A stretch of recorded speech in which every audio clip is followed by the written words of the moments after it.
দুলাভাইকে আমি বিয়ে করব। একটা থাপ্পড় দিয়ে গাল দাঁত ফালাই দিব বিয়াদব মেয়ে। বোনের হাজবেন্ড কি তুই বিয়ে করবি না? মা তুমি কি ন্যান্দা হয়ে গেছো? তুমি শোনো না আপু কি বলছে? আপু দুলাভাইকে ডিভোর্স দিয়ে দিবে। আপু যখন দুলাভাইকে ডিভোর্স দিয়ে দিবে তখন দুলাভাই তো আর আপুর স্বামী থাকছে না। দুলাভাইকে বিয়ে করতে আমার কোনো বাধা থাকবে না। তখন দুলাভাই হয়ে যাবে সিঙ্গেল, আর আমি তো সিঙ্গেলই আছি। আমার দুলাভাইকে বিয়ে করতে কোনো বাধা থাকলো না।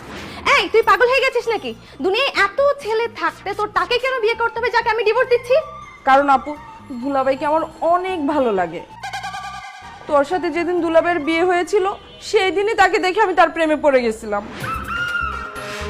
আর তখন মনে মনে খুব আফসোস করতাম, ইস তোর সাথে যদি দুলাভাইয়ের বিয়ে না হয় আমার সাথে বিয়ে হতো। এতদিন তো দুলাভাই আমার বোনের স্বামী ছিল, তাই মুখ ফুটে কিছু বলতে পারিনি। এখন যেহেতু তুই দুলাভাইকে ডিভোর্স দিয়ে দিবি, আমি আমার ভালোবাসার কথা দুলাভাইকে বলবোই। ওরে আল্লাহ রে, কি পাগল মেয়ে।